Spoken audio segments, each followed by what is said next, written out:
familiarizados con ella, es una arquitecta mexicana que es fundadora del estudio de arquitectura María Bustamante Harfuch y de Fundark MX, y también es vicepresidenta de la Fundación de Arquitectura Tapatía Luis Barragán. Entonces, pues disfrutemos mucho este recorrido que seguramente va a ser muy enriquecedor para todos nosotros, de una de las colonias pues, más, con más historia dentro de la Ciudad de México. Muchas gracias, María. Hola, muy buenos días a todos. Muchas gracias por acompañarnos esta mañana de sábado. Gracias por ese interés tan grande que levantó este recorrido por la Colonia Juárez. Para nosotros no hay nada que nos guste más que la gente se interese por su espacio, por su ciudad, por su colonia. Y pues espero que disfruten mucho esta travesía de manera virtual por las calles de la Colonia Juárez y por su historia, arquitectura y urbanismo. Voy a comenzar esta primera etapa con un breve video, dura unos 5 o 6 minutos, de la Ciudad de México en el tiempo. Lo hizo un compañero muy apreciado cronista que se llama Rodrigo Hidalgo y que sirva como introducción. Aborda temáticas que yo no voy a tratar, entonces me parece que complementa muy bien esta plática de este sábado. Entonces disfruten y les recordamos, si pueden ayudarnos a apagar sus micrófonos, perfecto, gracias.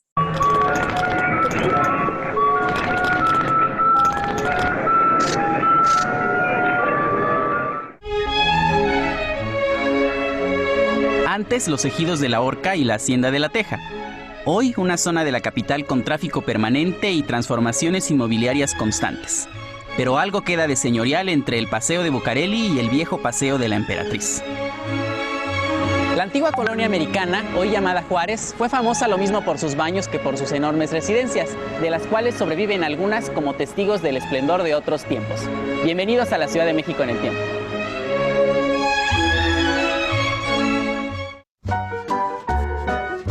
En Versalles y el Paseo de la Reforma había un ejemplo de la riqueza acuática de estos predios. El arquitecto Sebastián Pane introdujo en la ciudad una técnica de perforación que propició el nacimiento de los baños de vapor en esta zona. La alberca Pane, llamada así en honor del arquitecto, fue un centro de reunión que funcionó incluso en la época de Madero, quien llevó el agua a los hogares. El edificio, que siempre ha sido hotel, y la efigie del descubridor de América han sido testigos de la inclemente urbanización que comenzó durante el Porfiriato y que no ha terminado, tal vez por la importancia económica de esta zona de la capital. El Paseo de la Reforma ha sufrido muchos cambios desde su creación. La estatua de Colón en Versalles, Morelos e Ignacio Ramírez ha sobrevivido a las transformaciones de este barrio desde el siglo XIX. La estatua de George Washington, que daba identidad a la plaza ubicada en las calles de Dinamarca y Londres, había sido un regalo de Estados Unidos para conmemorar el centenario de la independencia de México. Durante la intervención de los buques estadounidenses en el puerto de Veracruz, la muchedumbre derribó la estatua y arrastró a George Washington por las banquetas de la recién rebautizada Colonia Juárez. Caminar por el barrio de la Juárez era como caminar por Europa. Así lo prometía la nomenclatura de sus calles y así lo advierte Tintán en la película Dios los cría de Gilberto Martínez Solares. Oiga, ¿qué no lo conozco yo a usted? ¿A mí? Puede ser, yo he andado mucho por Europa. Conozco Versalles, París, Francia, Atenas, toda la Colonia Juárez. Este edificio que todavía sobrevive se encuentra en la esquina de Berlín y Versalles y es un auténtico castillo diseñado por el mismo arquitecto que se encargó de la llamada Casa de las Brujas, de la Plaza Río de Janeiro en la Colonia Roma.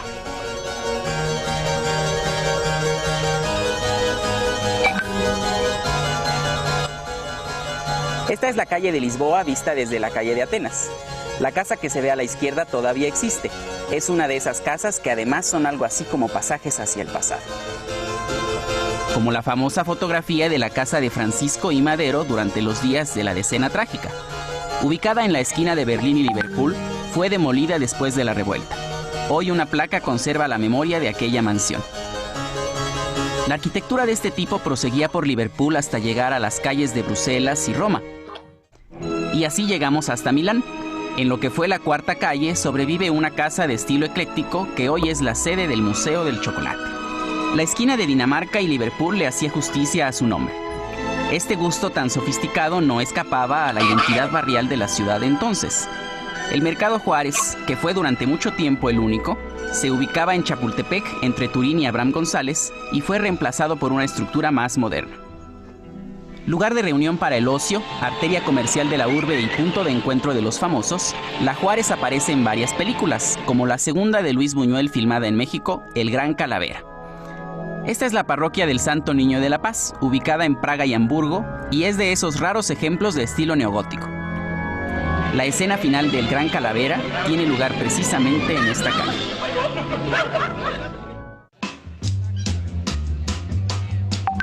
Esta es la esquina de Berlín y Londres desde varios ángulos.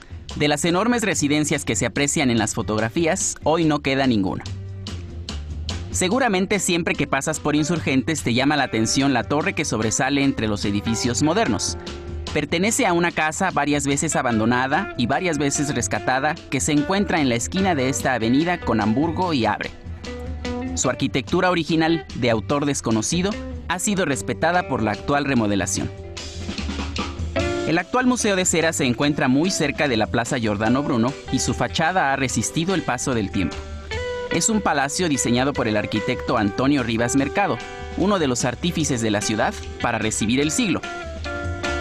En la esquina de Roma y Londres se encuentra la Iglesia del Sagrado Corazón de Jesús, construida entre 1903 y 1907. La casa que se ve del otro lado de la calle fue reemplazada décadas después por un supermercado.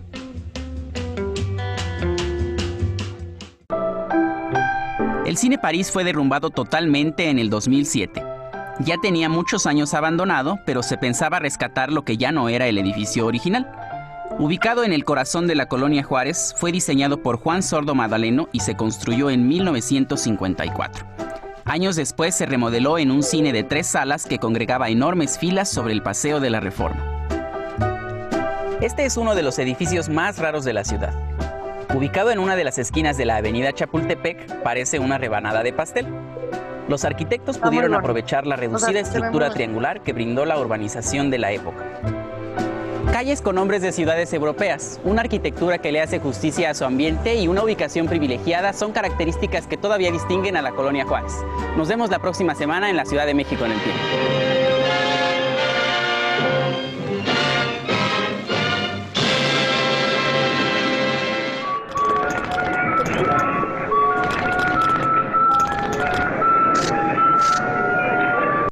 Excelente, muchas gracias. Yo creo que se habrán dado cuenta que acabamos de ver un repaso muy interesante que hace Rodrigo Hidalgo por esta colonia, que es una de las más históricas y antiguas de la Ciudad de México.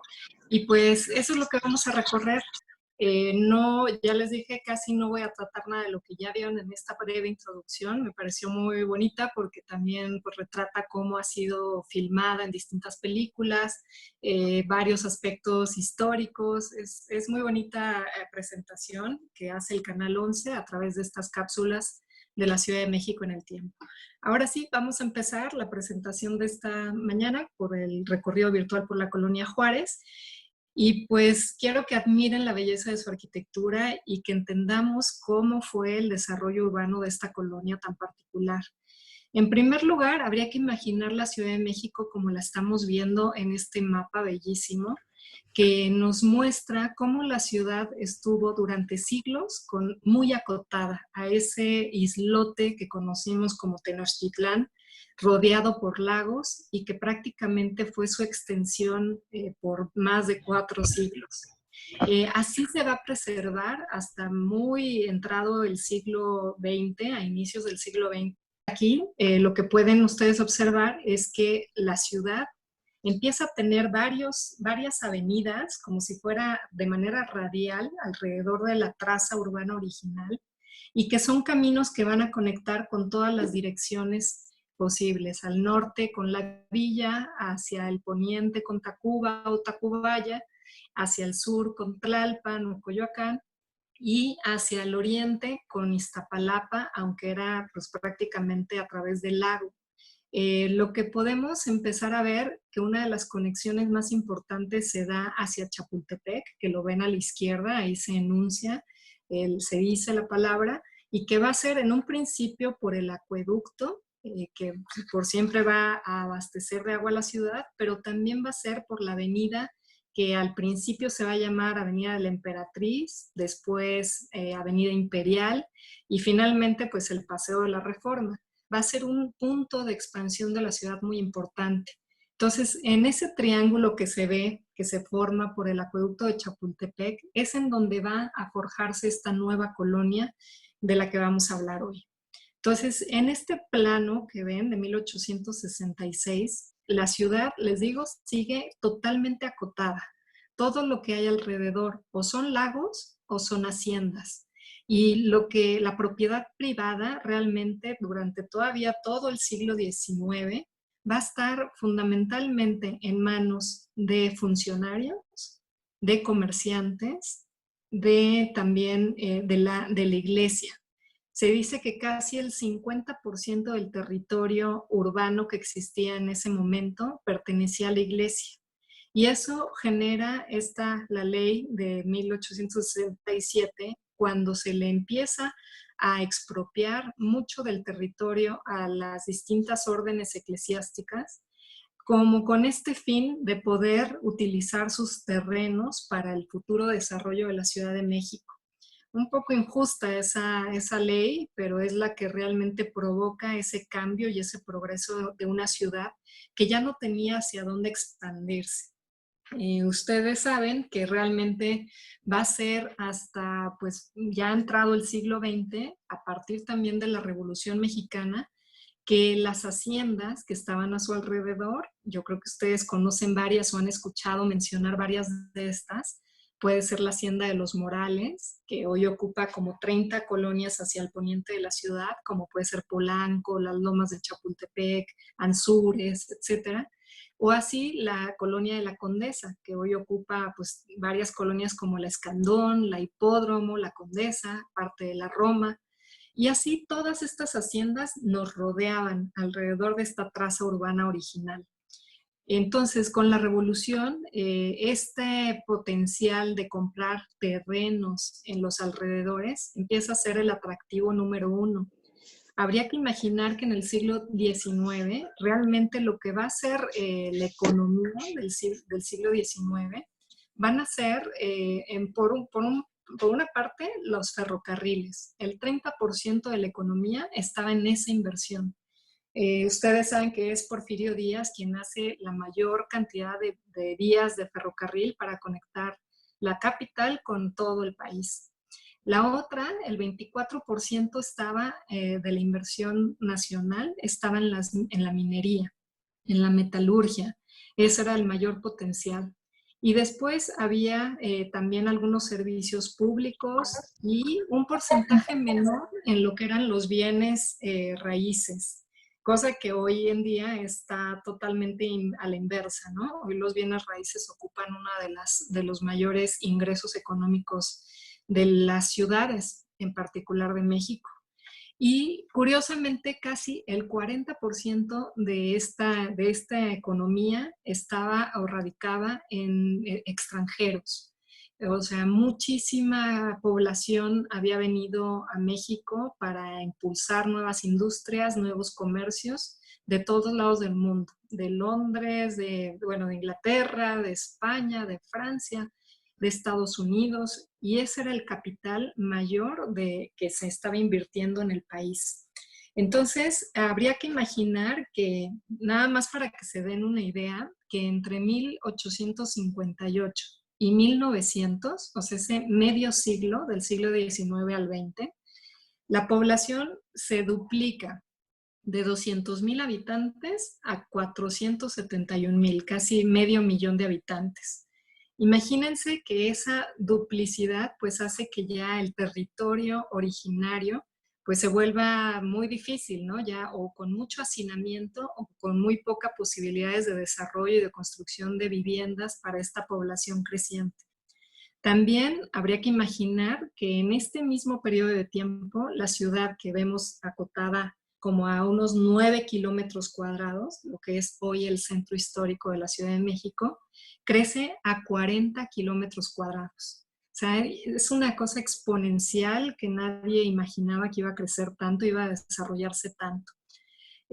Nada más también para hacerse una idea, para poder adquirir terrenos en el centro de la ciudad o en la ciudad construida, el precio del metro cuadrado en aquel entonces estaba entre 80 pesos y 160 pesos. Obviamente esto ya es, o sea, 100 años atrás, imagínense, o sea, era un precio muy alto para el momento y era también pues muy inviable ya el poder construir al centro, ¿no? Imagínense que en comparación, en los alrededores, en todos estos terrenos de cultivo, y hablamos de cultivos de maíz, de alfalfa, de trigo, de vegetales, etcétera, el precio podía llegar a 2 pesos, entre 2 y 20 pesos. O sea, como 10 veces menos del valor de poder construir en el centro. Entonces eso hizo muy, muy atractivo el irse a vivir en los alrededores, la visión ya inmobiliaria y lucrativa de comprar terrenos y venderlos para nuevos desarrollos, pues se hizo muy, muy visible. Y empezó la gente a querer hacer esta compra de terrenos de haciendas para transformarlas en nuevos fraccionamientos. Entonces, este medio siglo, de 1850 a 1900, va a haber una solicitud enorme de pedirle al ayuntamiento el cambio del uso de agricultura al uso de fraccionamiento para nuevas colonias. Se solicitan más, como 50 colonias, se piden permiso en los alrededores para poder fraccionar y muy pocas de ellas se les da el permiso. Entonces es un proceso lento, o sea, medio siglo se tarda este proceso de asimilar ese crecimiento y de permitir ese cambio de la propiedad entre ejidos y haciendas a la propiedad urbana. Pero se va dando porque, como ustedes saben, la economía manda, ¿no? Y la economía va haciendo esos cambios de la ciudad. Entonces, en este plano que tienen en la imagen, lo que a mí más me interesa es que dimensionen la ciudad, que tuvo, les digo, a 4 siglos. En el recuadro central estoy enfatizando el Zócalo como punto central total de nuestra ciudad. Y de ahí surge esta calzada, que es la de los Plateros o Madero, que llega hasta la Alameda y que llega a una gran glorieta, que es la del Caballito. Ese círculo rojo en donde estoy enmarcando cómo ese crecimiento, pues ya llegaba ahí era ya salir al campo, ya salir a las haciendas. Y se genera esta nueva, pues, ubicación del Caballito de Tolsá, como una nueva expansión siguiendo estas trazas urbanas barrocas que llegaban a glorietas y a partir de esa glorieta se desarrollaban nuevas avenidas. Pues aquí lo mismo, ¿no? Primero se da la línea punteada negra, que es el Paseo de la Emperatriz. Como ya lo saben, fue Maximiliano quien hace esta solicitud de hacer esta calzada principal que conectara el castillo de Chapultepec con el centro de la ciudad, el Palacio Nacional. Entonces es un trazo urbano clarísimo de conexión. Y el otro que va a ser muy importante para nuestro tema de hoy es la calzada que se abre de color amarillo punteada hacia abajo. También desde esta glorieta surge y que es el nuevo paseo o el paseo de Bucareli. Esta pues existencia de generar paseos se va a dar mucho en el siglo XVIII y XIX, generar paseos para que la sociedad se fuera a dar la vuelta, como una especie de andar caminando, andar a caballo, andar en la carreta. Y pues eran estos trazos, les digo, retomando mucho de las ideas europeas en estas calzadas arboladas y que van llegando a distintas glorietas en donde o bien había una fuente o había una escultura significativa para mencionar cada una de las calzadas. Entonces, Bucareli va a ser uno de nuestros virreyes, creo que es el 43, de los virreyes, o sea, el número 43. Y va a ser interesante porque también es un virrey, nace en Sevilla, en España, se viene a México y va a tener este puesto hasta la muerte, cuando muere aquí en México y muere siendo el virrey de la Nueva España. Y su personalidad es interesante porque va a traer mucho el conocimiento de la ciencia y de las instituciones, va a establecer algunos hospitales, algunos manicomios o gente con estados mentales alterados, y también va a tener como esta intención de generar este nuevo paseo. En que será 1778 se inicia este paseo. Entonces, estos dos trazos, pues ya de una avenida tan importante, empiezan a generar como una visión de crecimiento hacia allá. Otra de las líneas que pueden ver muy marcadas en este mapa es el que va hacia su izquierda y que se ve como construido en ambos bordes, y que es la famosísima calzada México-Tacuba, la que hemos dicho es la más antigua de la Ciudad de México y que conectaba con el pueblo de Tacuba. Entonces, ese crecimiento hacia el poniente va a ser una de las estrategias políticas urbanas que va a fomentar Porfirio Díaz. Se dice que es esta colonia, la colonia Juárez, la más porfirista que hay de todas, en su arquitectura, en su trazo, en su intención. Esto era lo que él quería ver de progreso para México, era su modelo, digamos. Y aquí volvemos a tener este hermosísimo mapa ya 20 años después, 1886. Vemos cómo urbanamente se empieza a estructurar pues como más a través de distintos distritos, se enuncian 8 distritos, en una manera de tratar de irla ordenando y de ir fomentando ese crecimiento paulatino de manera radial a todos los extremos. Y aquí vuelvo a señalar en el círculo esa glorieta donde estaba el caballito de Tolsá que une el eje, ¿no? A la Alameda y el Zócalo. Y esta línea punteada es la que nos delimita pues la colonia Juárez, la que hoy conocemos como colonia Juárez, y que es toda esta como parece una flecha o un triángulo alargado, como una especie de paloma, no sé. Y pues es interesante saber su historia, cómo es que se da. Realmente les digo que es una de las colonias más fomentadas por el porfiriato. La primera que se va a establecer en este territorio, ahorita se las platico en otra imagen, no sé por qué no se ve un pedacito, pero del lado izquierdo lo que quiero ver en este mapa, que es un mapa antiguo hermosísimo que tienen en la Mapoteca Orozco y Berra, en este se enuncia la calzada imperial, aquí en este mapa todavía así la menciona, que dice un plano de Chapultepec, y también se ve la calzada de Belén, que es la de abajo, y que en realidad es la del acueducto de Chapultepec. Esta franja es la que va a delimitar pues la colonia en toda su extensión, y es la que va a ir conformando esta nueva traza urbana, que pues es muy curiosa. Si la ven, tiene dos o tres giros diferentes, ¿no? Por un lado, no sé si están viendo la pantalla completa, siento que algo se corta del lado derecho, pero bueno, continuamos, espero se ve de todas maneras. Esta flecha o paloma, algo que se distingue en la traza urbana es que va a tener esta secuencia de plazoletas o glorietas, las pueden ver perfectamente ahí enunciadas.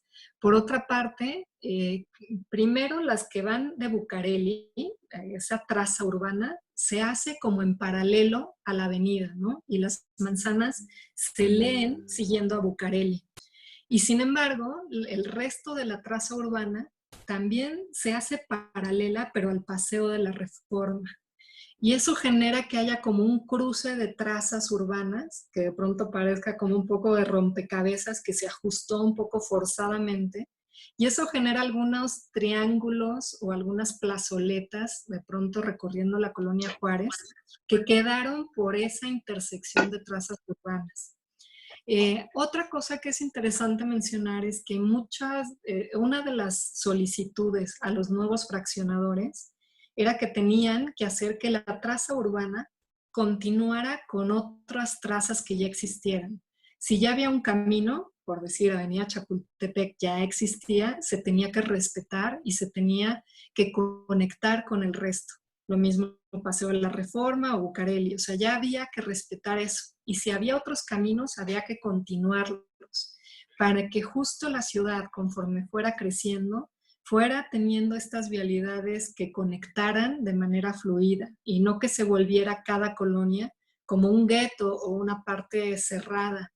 Entonces, eso lo vamos a estar viendo repetidamente a lo largo del siglo XIX y XX, y por eso es que hoy en día hay varias colonias, podemos cruzar a través de una sola avenida, podría ser Patriotismo, o podría ser Revolución, o podría ser Michoacán, que cruza 3, 4, 5 o 6 colonias porque tuvieron esta restricción de tener que continuar la traza urbana que ya precedía. Entonces, eso lo podemos ver muy claramente aquí. Y la otra cosa que es muy interesante en este mapa del lado derecho, abajo, es que más o menos resume cómo es que la primera franja, la más cercana a Bucareli, es la que se desarrolla. Y la primera va a ser esa punta naranja, que es la que se llamó la Colonia de los Arquitectos.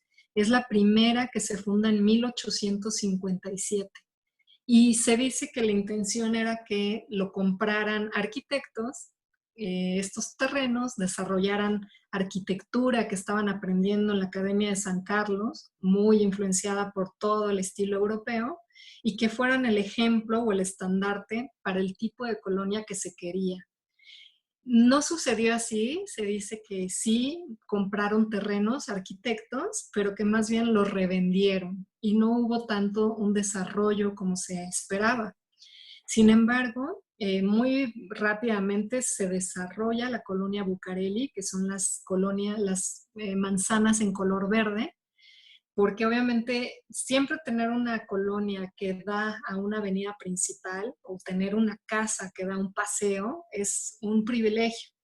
Sentarse sobre el Paseo de la Reforma, sentarse sobre el Paseo de Bucareli, pues es un plus, ¿no? Es tener una calzada urbanizada, con fuentes, con esculturas, con árboles, pues lo hace especial. Entonces, lo primero que se va a desarrollar, esa se hace en 1890, y después le va a seguir el paseo, que es esta color naranja, que es mucho de la parte muy central hoy en día de la colonia Juárez, con museos y demás, y que esa se va a hacer en 1898. Ya una ampliación y como una visión de que esto va a crecer y va a ser pues el futuro de la Ciudad de México. Y finalmente esta parte moradita que se llama la Colonia Nueva del Paseo en 1903. Entonces, todo esto es época de Porfirio Díaz, totalmente. Y es interesante mencionar que lo primero que se va a hacer es que este territorio va a pertenecer a un ejido que se llama de la Horca. Y en 1859, así está en los planos, y también va a ser la Hacienda de la Teja. Esos dos terrenos o dos territorios son los que va a comprar un tal Francisco Somera, que era jefe de los caminos y canales durante el Porfiriato. Entonces quiero que vean cómo es como una especie de negocio redondo, político, social, público, iniciado por Porfirio Díaz, pero complementado con todo ese equipo de funcionarios. Entonces fueron los primeros que compran estos terrenos y en 1881 él mismo lo vende a Rafael Martínez de la Torre. Y él está como en unión o en sociedad con José Yves Limantour. Si no les suena este nombre de Yves Limantour, pues sabrán que fue que será el financiero durante la época de Porfirio Díaz en su gabinete. Y entonces vemos cómo, pues eso, estaban en los puestos políticos, pero a la vez también tenían estos negocios que los beneficiaban mucho. Entonces compran la zona y hasta 1906 es que se unen todas estas 4 colonias que ya les platiqué y se convierte o se le nombra como colonia Juárez, ¿no? La colonia Juárez en homenaje a don Benito Juárez, como ustedes saben, pues también otro personaje oaxaqueño, igual que Porfirio Díaz. Cuando Porfirio Díaz está en el poder, es cuando él pide que todas las poblaciones de México lleven sus nombres. Entonces, por eso es que, digo, si hay de las calles, por ejemplo, de todos los héroes, ¿no?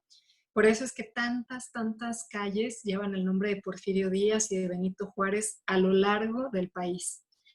Entonces, pues lo que es interesante es que ya la colonia empieza a llamarse así, en 1906, empieza a ser una unidad, digamos, todo este espacio está reunido, está unido, y en esta imagen de la izquierda pues vemos la silueta en gris de lo que es la alcaldía Cuauhtémoc, y que pues se ve perfectamente otra vez en rojo, delimitada la colonia Juárez.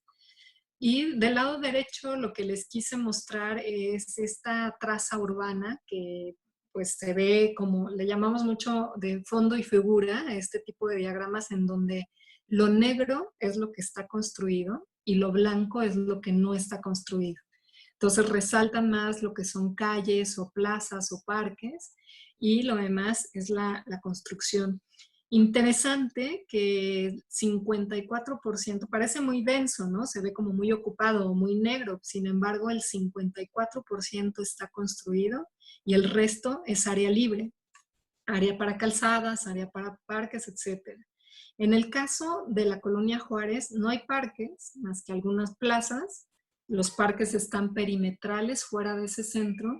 Sin embargo, pues todas las calles tenían mucho frente, mucha zona jardinada al frente, era parte de los requisitos, y pues generando estas calzadas. Aquí vemos otra imagen también, bueno, bellísima, una recreación que hace el despacho del arquitecto Richard de Pirro, que hace un estudio muy interesante que al final también les voy a compartir algunas estadísticas e información nueva. Y pues se ve lo que es tal cual, en donde se ve la glorieta abajo, es la glorieta de Insurgentes, que cuando se hace esa calzada que va en diagonal y que parte realmente la colonia en dos, la colonia Juárez, digamos, del lado derecho, y del lado izquierdo se queda la zona rosa. Una parte que además también se va a edificar posteriormente, décadas después. Entonces, en esta imagen lo que estamos pues ya observando es que como para ubicarse, estamos viendo el Ángel de la Independencia o la Victoria alada en la glorieta amplia del Paseo de la Reforma, ya muy arbolado el paseo, y con todavía muy pocas casas, ¿no? Incluso hacia el Paseo de la Reforma todavía apenas se ven algunas construidas.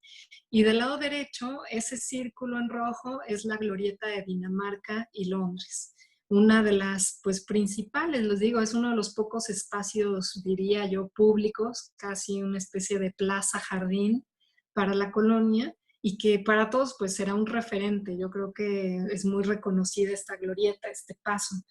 Ahora ya no tiene un parque central, solo tiene estos como parques perimetrales en las banquetas amplias en los costados, pero sigue siendo un lugar como muy distintivo. Aquí ahora la foto está tomada desde el otro lado, en foto aérea. Se ve perfectamente el Ángel de la Independencia y la glorieta de Dinamarca y Londres al fondo. Otra vez, vean la capacidad de construcción, o sea que es todavía mínimo, todavía aparecen pues parajes rurales, totalmente todavía pues sin edificar, con muy poca infraestructura, sin calles, sin banquetas todavía. Y lo interesante es que realmente la colonia se va a demorar mucho en construir porque pues sucede la revolución, en el ínter de querer impulsar todo esto, pues le pasa la revolución. Entonces, solo pues para darles una idea, en 1900 ya se tenían 50 casas de 20,000 pesos, dicen, construidas en lo que era la colonia Aquí Juárez. Está. Y me aparece en vivo en Facebook Live. Si me ayudan, gracias. Lo que les contaba de las 50 casas, imagínense apenas, o sea, en casi 50 años y apenas 50 casas, pero palaciegas, realmente impresionantes. Ahorita vamos a ver algunas de estas primeras casas que eran muy imponentes, y que lo interesante es que el gobierno o el ayuntamiento decía: vamos a apoyar a los fraccionadores a que sí desarrollen y detonen nuevos fraccionamientos o colonias, pero que ellos se hagan cargo de lo que es la infraestructura y de lo que es el desarrollo. Entonces, lo primero era, o lo hacían los fraccionadores o lo hacían los colonos. Y al principio lo más común era que los propios colonos tenían que hacer su propia, todo, atarjea, el drenaje, el construir banquetas, el plantar árboles, todo lo tenían que hacer ellos.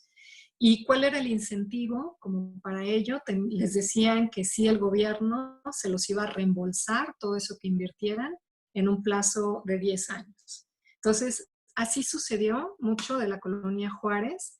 Y algo que también sucedía era que mientras no hubiera en una calle 8 casas, no le daba el ayuntamiento servicio o atención.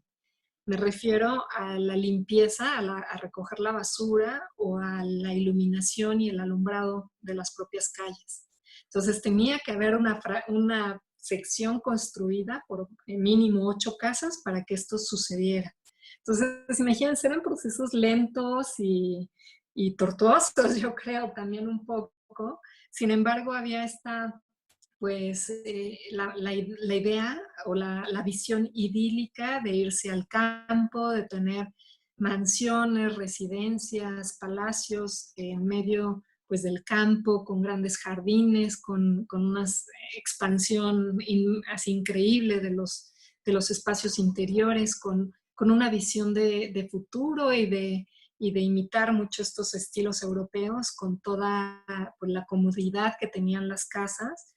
Imaginemos que mucha de esta alta burguesía pues vivía en casas o palacios del centro de la Ciudad de México, en donde pues tenían esta arquitectura colonial que a lo mejor no tenían a lo mejor agua corriente o no tenían calentadores o no tenían pues todos los beneficios ya de la arquitectura pues de finales del siglo XIX y principios del XX, tener luz, tener ventilación, tener iluminación, tener una distribución más generosa o diferente, ¿no? Entonces, sí se vuelve como una aspiración total para la sociedad mexicana de aquel entonces y empiezan a establecerse este tipo de casas.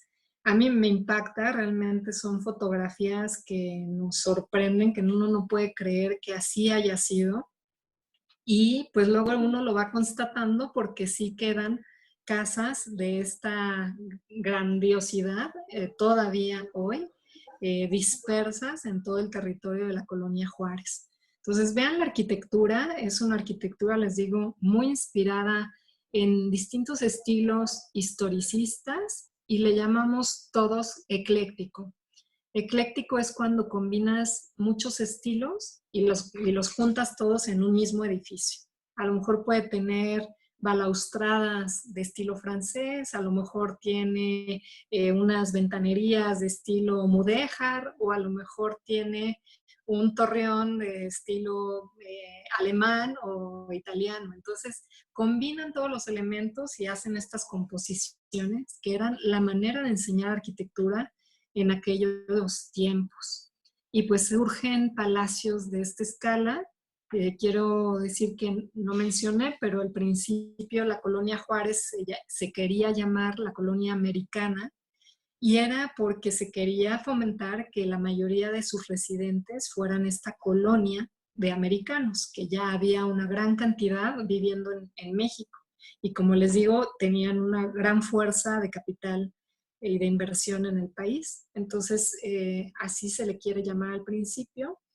Es muy curioso ver cómo pues, es una constante en varias de las casas tener esta mansarda, que es este copete de los edificios en la parte del tercer nivel, que generalmente tiene estas inclinaciones muy pronunciadas, que muchas veces decimos es como el ático de las casas, como el salón de las casas, y que en realidad pues imitan por completo la arquitectura europea, que sí requiere ese tipo de techos para la época de las nevadas y que justo la nieve caiga y no se almacenen los techos para evitar todo ese peso.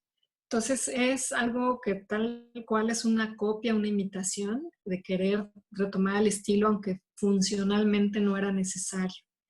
Y el entorno empieza a rodearse así de esta arquitectura. Así vemos en esta imagen el Hotel Emporio o el Imperial, así se le conoció también de 1906, y que empieza a ser una presencia importante. Imagínense, ya empieza a haber hoteles en la Ciudad de México, que tampoco era común, había posadas, había portales de peregrinos, pero ya empieza a haber estos hoteles de primer mundo para recibir a esta población de extranjeros que llegan a hacer comercio en México y que está ya esto en el perímetro de la Colonia Juárez.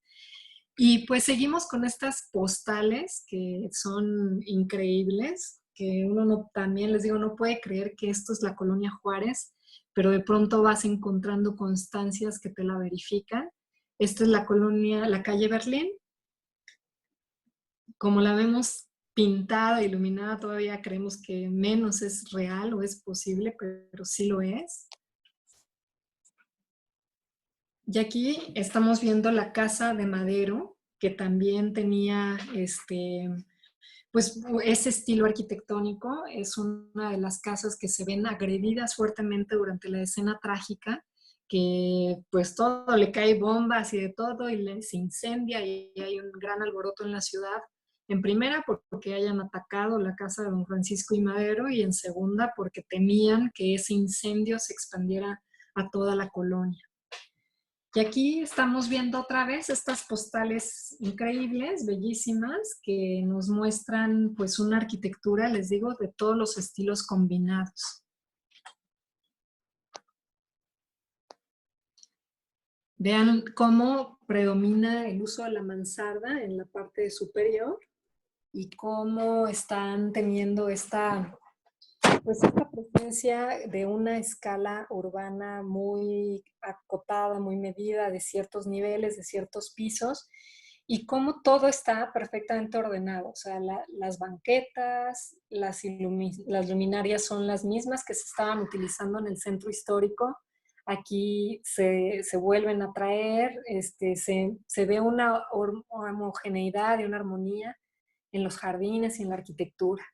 Sin embargo, les digo, inclusive durante un tiempo en donde ya podríamos decir que hubo mayor pujanza y orden, la arquitectura sigue construyéndose. Esta postal de la calle de Londres y otra de la glorieta con Dinamarca, se ve que todavía en los alrededores, en estos recuadros rojos, todavía se está construyendo. Son terrenos baldíos con colindancias de las casas, y como se ve esta de la izquierda arriba, que todavía no acaban de construir esa mansarda, que ahora veremos en esta siguiente imagen.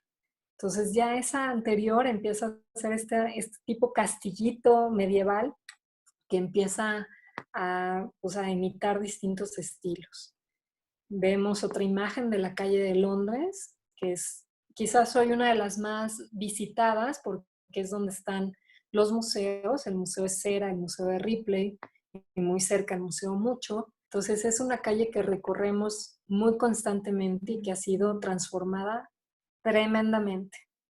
Otra imagen de la calle de Londres, en donde lo único que se preserva literalmente tal cual es lo que puse enmarcado del lado derecho con ese recuadro rojo, y que es la casa del Museo de Cera, que va a ser muy representativa y muy importante, y al rato les comentaré quién la hizo y para quién.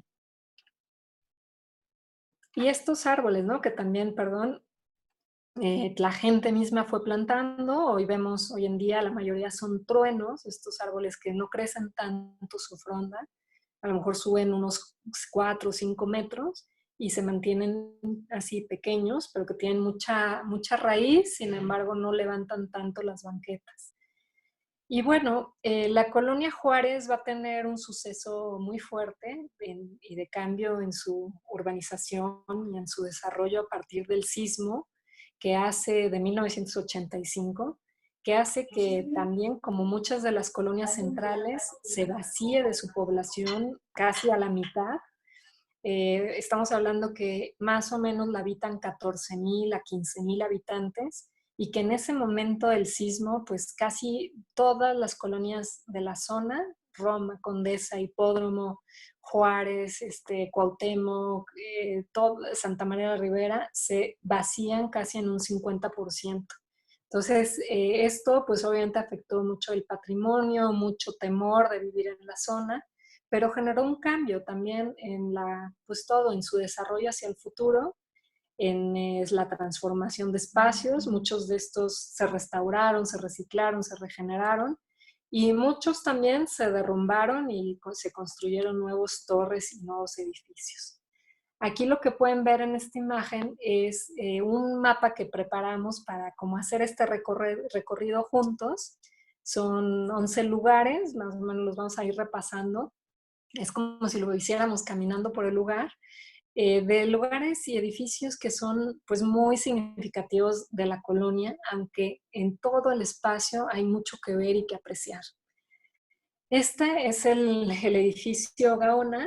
Yo creo que todos lo hemos visto porque tiene una presencia impresionante sobre la calle de Bucareli, y que pues es muy extenso, casi ha de tener 50 metros de frente y como 30 de fondo. Entonces es muy, muy visible, muy notorio, y más porque tiene una arquitectura pues muy particular, muy única, en donde ya se da en el siglo XX el querer hacer una arquitectura nacionalista.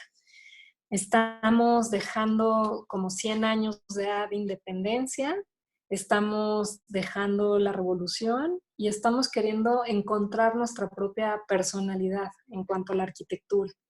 Entonces, en este caso, los arquitectos que van a hacer el edificio Gaona va a ser Emilio Dondé, que es muy reconocido, y va a ser también Torres Torrija, un ingeniero también muy famoso de esa época. Y van a construir este edificio que, como pueden ver, tiene muchos elementos que leer, pero lo más interesante es que, por ejemplo, en todo el pretil, esa parte de arriba que tiene curvas y líneas rectas, o sea, es un pretil mixtilíneo, así se dice, con líneas rectas y curvadas. Ahí tiene esos como emblemas o una especie de medallón que habla de toda la República Mexicana, todos los estados. Veracruz, Chiapas, todos, Tabasco, todos están mencionados en ese pretil que se ve en la parte superior. Y luego en la parte de en medio, donde está el balcón, se ven otros como recuadros de unos personajes. Esos personajes también van a ser un recordatorio pues, de muchas personas importantes de nuestra historia, desde Hernán Cortés hasta los virreyes y pues demás, ¿no? Entonces va hablando de muchos, es como una clase de historia, el poder recorrer todos los emblemas que tiene el edificio. Estos distintos medallones están hechos en Talavera, hecha en Puebla, y pues tiene también esa combinación que pueden observar de tener varios accesos enfatizados con esta Talavera de Puebla y con esta cantera que se dibuja como este almohadillado, así se conoce cuando parecen como unas almohaditas que a la vez refuerzan estructuralmente el edificio, y también al uso de la cantera, que era pues el elemento principal que se empleó durante toda la colonia en el centro histórico, dada la ligereza que tiene el tesontle. Entonces, todo eso está en este edificio, que es toda una serie de viviendas al interior. Es una época en que se busca generar conjuntos de vivienda pues muy de colectiva, digamos, de una gran calidad, muchas veces realizadas por las empresas para sus trabajadores o a veces por el gobierno para los funcionarios, etc. Entonces, bueno, es una delicia edificio. Otro que quiero compartirles es el reloj chino, que es justo la primer glorieta importante después del Caballito, y es esta ubicación central de este símbolo de un reloj que regala el último emperador de China a México para celebrar su centenario de la independencia en 1910. Al igual que la Casa de Madero, que es atacada y bombardeada en la Decena Trágica, también al reloj le toca. Y estas imágenes son impresionantes porque pues, nos hacen ver cómo realmente tuvieron que volverlo a hacer de cero, ¿no? El reloj quedó destrozado. Y la misma comunidad china la regala esta restauración de este pues, monumento que tenemos hoy en día en esta glorieta. Cada vez la glorieta es más pequeña por el tránsito que tiene esta avenida. Es una avenida bastante importante que une el norte con el sur de la ciudad, muy transitada, y vemos cómo pues, el reloj cada vez reduce su glorieta perimetral, pero está perfectamente conservado y preservado. Y algo que tiene, que a mí me gusta mucho, es este sello significativo de China. Yo creo que pocos nos hemos detenido o nos hemos acercado a ver y a leer y a entender este monumento, que lo que dice es lo siguiente: Tong Shen Qiang Ying, que significa: las voces del mismo sentir hacen ecos. Se me hace una frase muy bella. Es como una unidad, una hermandad de sentir y hacer que ese sentir crezca, ¿no?, entre distintas sociedades. Y aquí pues vamos al antiguo Palacio del Cobián. Como ustedes saben, es la Secretaría de Gobernación y lo es desde 1909.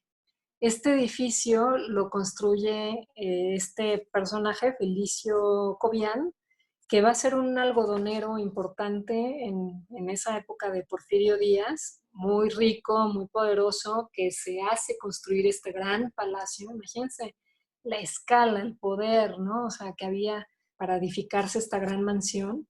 Y sin embargo, en los años como eso, 1909, cae en desgracia un poco económica, se ve complicado en su economía y en sus impuestos, y lo que negocia es pagar su deuda que tenía, dando esta propiedad al gobierno, a Porfirio Díaz. Y Porfirio Díaz es quien se lo da a Yves Limantour, que como les digo es el financiero del periodo presidencial, y es quien les define tener este uso del Palacio de Gobernación. Es un edificio espectacular, además pues sí se tiene bastante bien restaurado, hoy en día está impecable, todos los salones, y además pues poco a poco se fueron adquiriendo distintas propiedades de los predios colindantes y haciendo un conjunto pues que ya serán, yo creo que 2 manzanas casi completas dedicadas a Gobernación de México. Y pues son edificios hechos por el arquitecto Manuel Cortina, por el arquitecto Federico Mariscal, que están así unidos uno y otro, y pues nos da mucho la impresión de esta pues colonia porfirista, de su fuerza y de la dimensión de estas casas, ¿no? Aquí otra vez vemos otra de las casas en Habre, que también pues es otra vez, ¿no?, esta imitación de los estilos europeos, con la mansarda metálica, y con los salones con terrazas. Hay que imaginar que para aquel entonces, pues bueno, es una sociedad que busca pues todo lujo. Hay veces que se relatan un poco el programa arquitectónico de estas casas, y pues era algo inimaginable para el centro histórico. Aquí podían llegar a tener eso, su terraza, su jardín perimetral, totalmente abiertas o expuestas hacia el exterior. Eran muy pocas las que tenían una barda al exterior, y si la tenían eran bardas muy bajas y casi con jardín y barda muy trabajada, tallada. Y tenían, por ejemplo, usos como salón fumador, salón para la costura, un salón para recibir. O sea, realmente había como exceso de programa, ¿no? Había mucho lujo. Una terraza para desayunar, o sea, ya había exceso de espacios. Y ahora vamos a ver el edificio Vizcaya.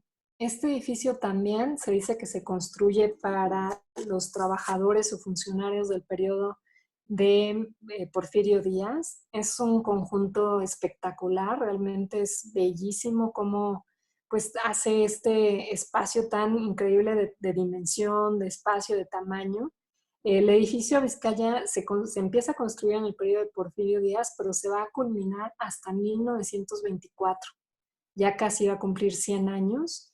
Y pues es interesante que es uno de los primeros edificios que se hace con elevador, de los pocos. O sea, en su publicidad y en las historias se cuenta eso. O sea, tiene elevador, tiene agua caliente, tiene servicios que parecían impensables, y todos los salones ventilados y demás, no solo hacia esta calle interna, sino también a patios internos. otra cosa que tampoco era tan de costumbre.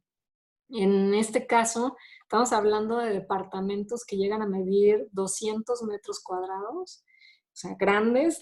Aún hoy, para el estándar de hoy, son departamentos muy, muy grandes que pueden tener 3, 4 habitaciones e igual tener algunos salones, pues bueno, con su balcón o terracita, y baños de gran extensión. Un baño puede medir tal vez 30 metros cuadrados, ¿no? Con su tina y demás.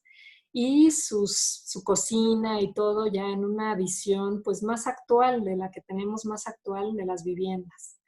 Vean otra vez el trabajo de la cantería, de la herrería, de toda la carpintería en las ventanas, totalmente imitando el estilo francés, y su mansarda en la parte superior. Aquí lo vemos muy restaurado y muy bello, de una intervención reciente que hizo un amigo mío, restaurador, Rogelio García Mora Pinto, que rescató el edificio a partir de necesidades tan básicas como que la vegetación ya estaba creciendo en los pretiles, ya tenía cierta humedad y demás en distintas azoteas, y la mansarda estaba muy descuidada. Y eso empezó o inició una restauración total de toda su fachada y sus azoteas. Entonces, vean, a mí algo que también me encanta es que estos edificios tengan nombre, ¿no? Que se reconozcan como un nombre, que los bauticen. Y aquí, pues bueno, Vizcaya pues totalmente nos remite a esta comunidad de España, que también estaba siendo muy pujante a principios de siglo, con comercios en la Ciudad de México. Vean la belleza, ¿no? Del trabajo, vean cómo la fachada se hace como se abomba, hace este giro circular en el frente, y pues todo, la herrería, el salón, etc.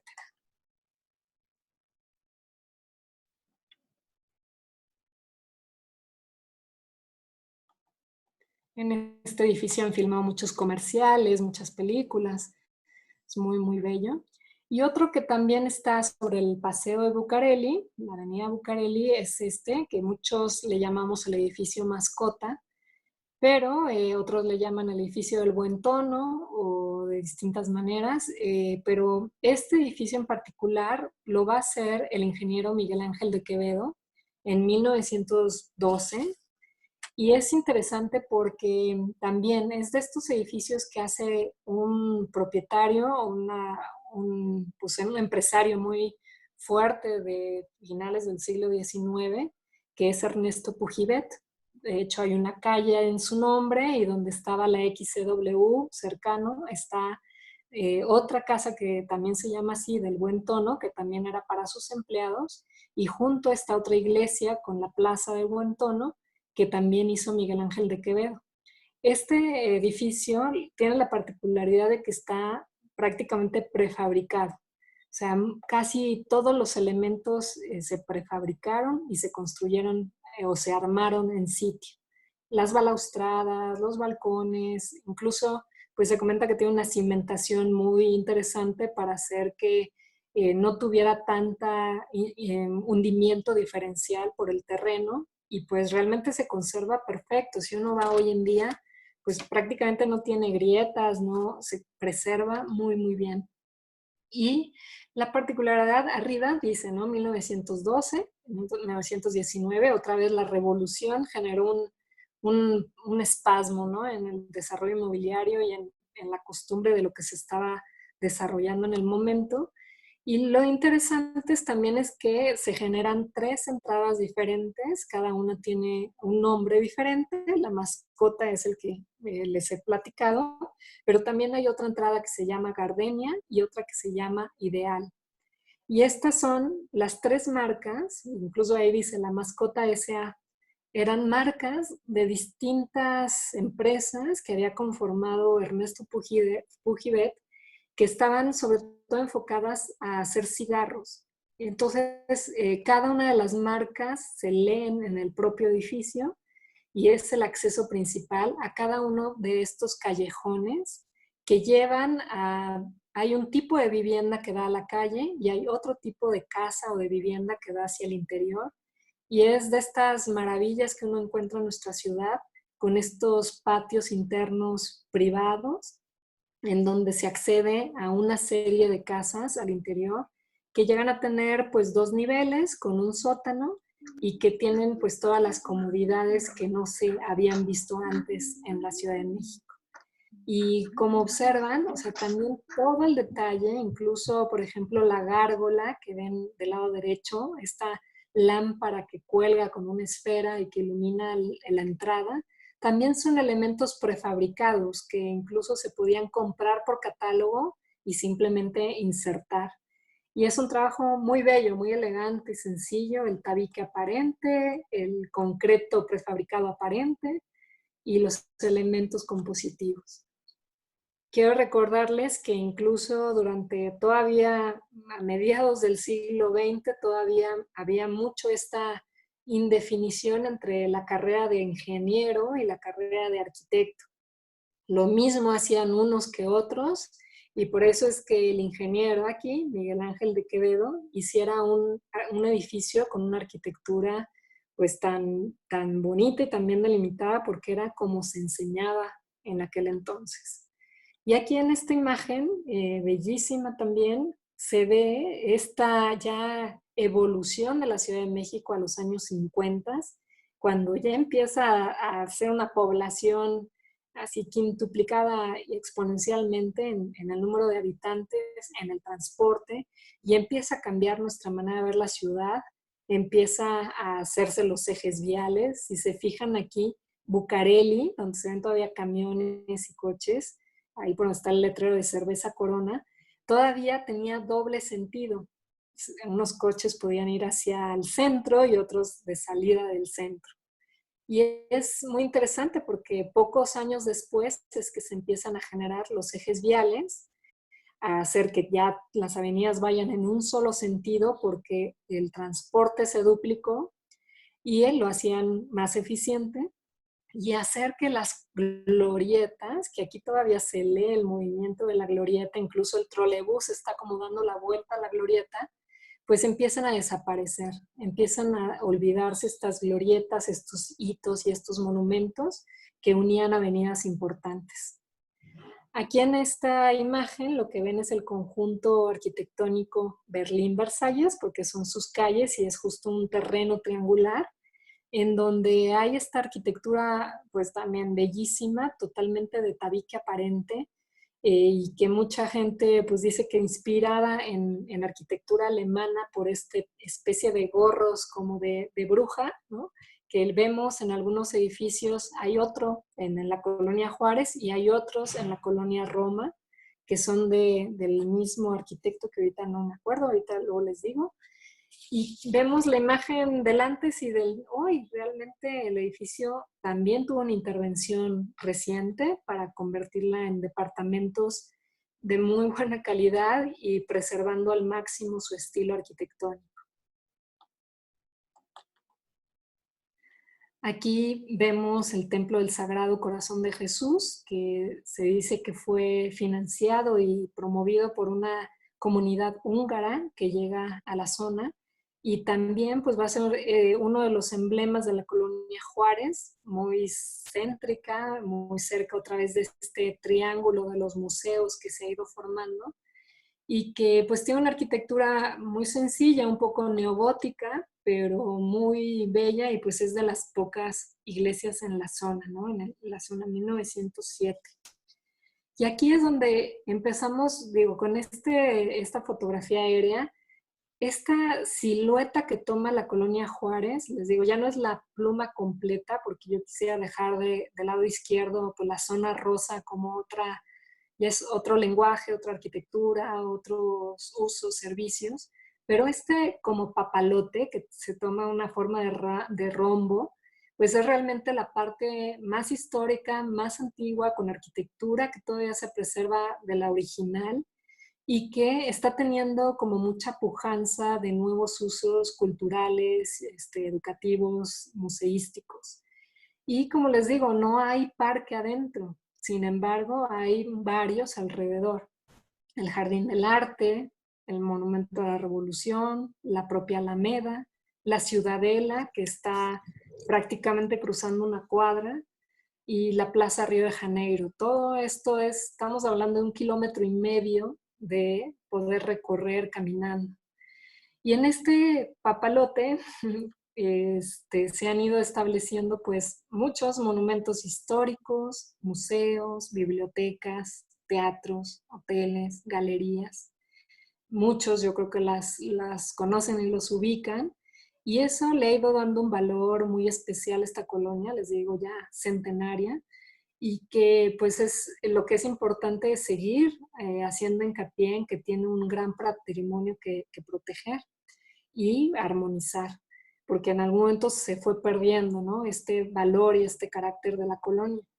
Aquí vemos una serie de los museos, que es el Museo de Cera, que también pues, es una casa muy, muy especial. Su arquitectura es única, ya les digo, es casi como la sobreviviente de la calle de Londres, de esas postales antiguas que veíamos, y es una obra de Rivas Mercado, Antonio Rivas Mercado, como saben, el más importante de todos nuestros pues, arquitectos de la época del Porfiriato, o el más renombrado mexicano, y que pues hace este tipo de arquitectura otra vez también ecléctica, tiene elementos europeos, franceses, italianos, Nápoles, de distintos estilos, pero lo increíble es cómo pues, se preserva, como la buena ejecución de la casa, que también la pueden ver en perfectas condiciones, sin grietas en todo como estas grecas que genera aparentes en la fachada, hechas con puro tabique, que ahorita vemos más un detalle,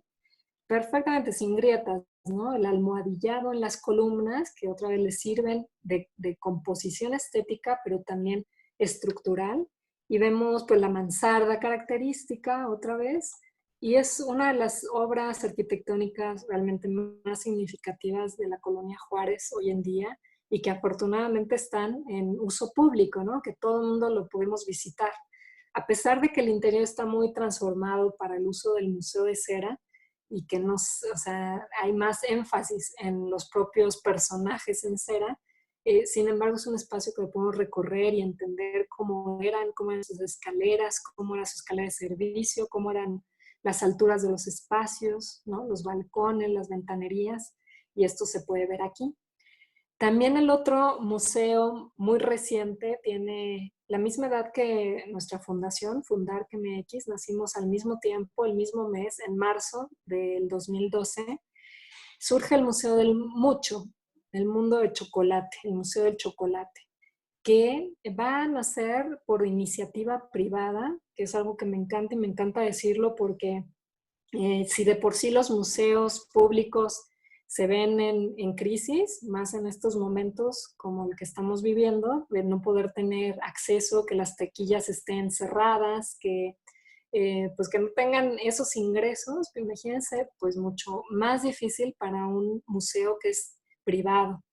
El origen es 2 arquitectos compran esta casa totalmente en abandono, totalmente descuidada, abandonada, y primero la quieren restaurar para rentarla a oficinas, a vivienda, etc.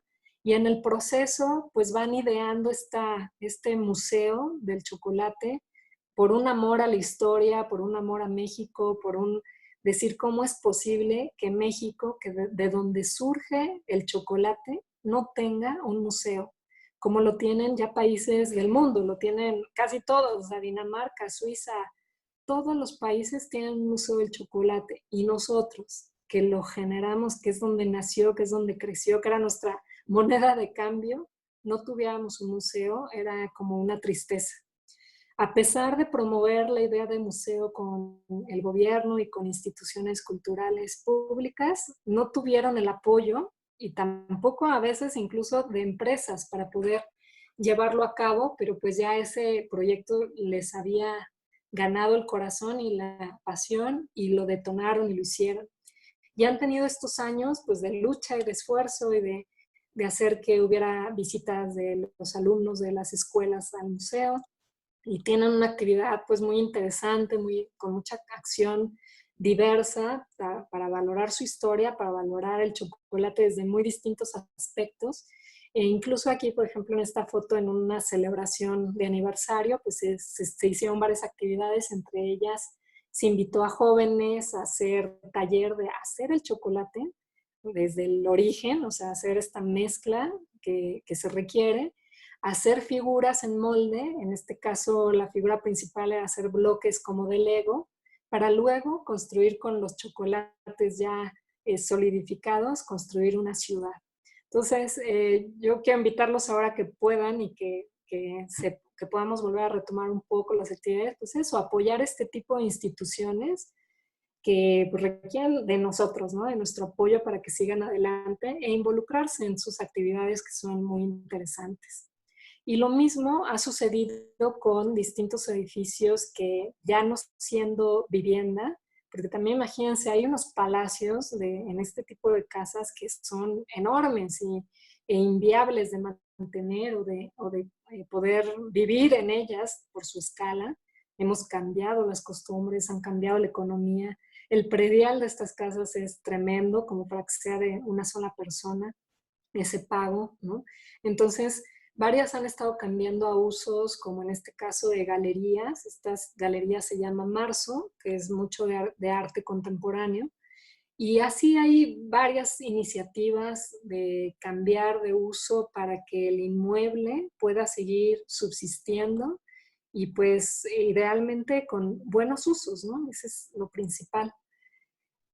Casi ya finalizando esta primera parte, es otra casa que a mí me gusta mucho mencionar, es la que está en la calle de Milán, número 20, que es donde vivió el pintor Chucho Reyes. Este pintor que, bueno, muchos lo conocemos como el que hace los gallos, porque era una imagen muy recurrente en su pintura, unos gallos, pero que trabajaba mucho el papel de China de manera magistral, y que era quien recomendaba al arquitecto Luis Barragán el uso del color y el que lo animara a probar con los distintos colores tan atrevidos que ya saben que están en la obra de Barragán, y que vivió aquí, en esta casa, toda su vida, y se dice que él no le introdujo ningún servicio a la casa, me estoy refiriendo como a agua y luz y todo eso, hasta muy entrado ya, así casi creo que en 1976 se lo introdujo. Entonces él quería vivir así,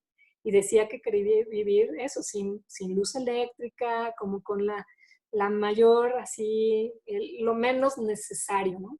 Y en este espacio estaba su taller, su casa y todo.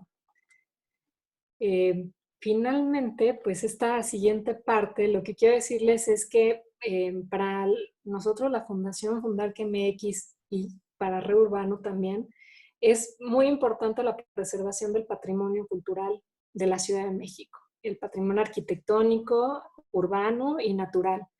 Y en esta página que pueden ver, que se llama paotcdmx.wixsite, hicimos todo un sitio, una página web en donde puedes conocer tu patrimonio, desde el país hasta cada alcaldía, cuál es su patrimonio. A veces lo ignoramos, no sabemos cuál es el patrimonio de mi colonia. Aquí en este sitio lo pueden ver. Y ahora, preparando esta plática, pues me di cuenta que ya también la Alcaldía Cuauhtémoc, que es donde está la Juárez, también tiene un listado en su página web de los inmuebles catalogados en la colonia Juárez, y todos los enlista por calle, dirección, número. Y así, ya sabiendo cuáles son los inmuebles catalogados de tu colonia, pues puedes ser como que un vigilante activo.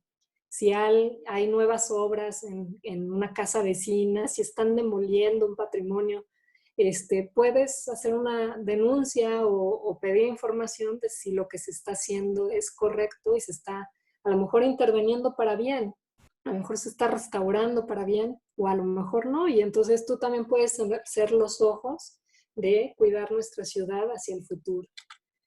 Entonces, algunos de estos inmuebles catalogados, hay casi 400 inmuebles, hay de todo, hay esta belleza de arquitectura pues muy relevante, con mucho estilo, con mucho detalle arquitectónico, elementos arquitectónicos de varias épocas, o sea, estamos hablando de esos 100 años de construirla.